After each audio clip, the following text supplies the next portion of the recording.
Hi, it's Chris Watkin here, and I'm joined by Tim Balcon, who is the new CEO of PropertyMark. Welcome, and thank you for joining me today, Tim. Thank you very much. Nice to be here. Thank you. In the first video, I'd like to ask you, you're not an estate or letting agent, so does your lack of experience in the property industry preclude you from actually doing the job you're doing in PropertyMark, or is it an advantage? Talk to me.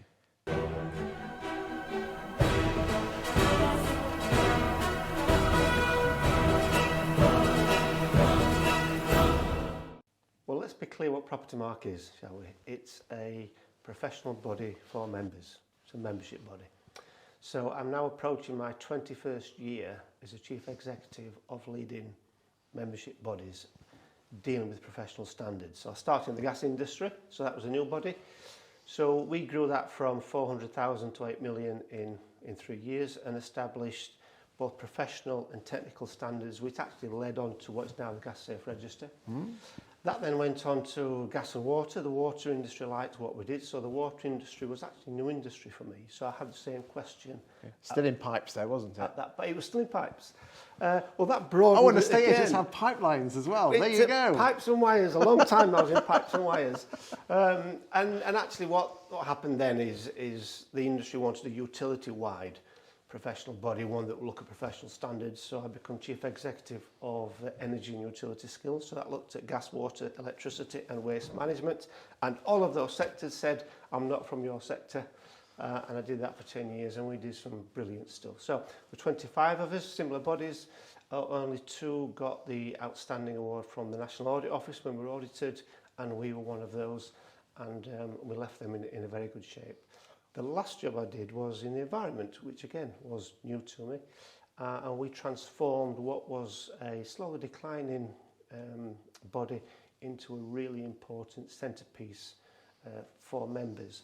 Now, Chris, that's what I bring to PropertyMark, my expertise in membership bodies. Okay, so how are you going to ensure that the right messages get sent down to the brothers and sisters in the network, and also government and other stakeholders? I suppose you could almost say, I'm putting words in your mouth here, but Richard Branson doesn't know how to drive a train or fly an aeroplane. Are you saying that it's your leadership and management skills?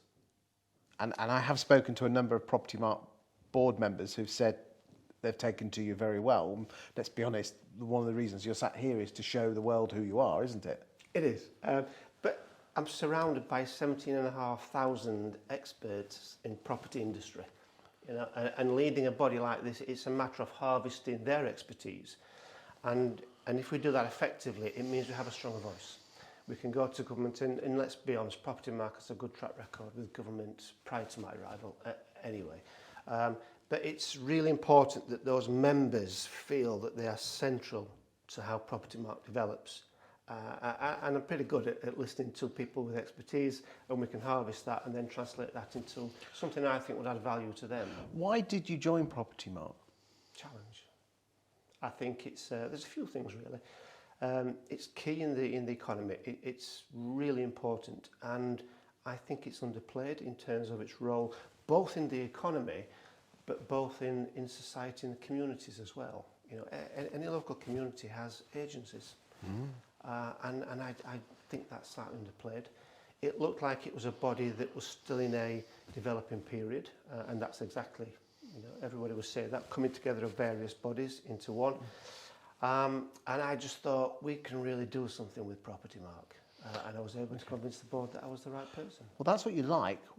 What things have you seen that you think we could do better at that?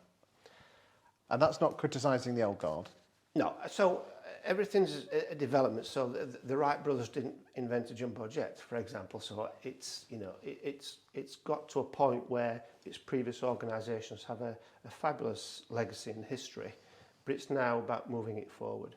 And what I'd like to bring to our members is, let's professionalise the sector to a point where we are considered the same as accountants and engineers and dentists and all of those esteemed professions.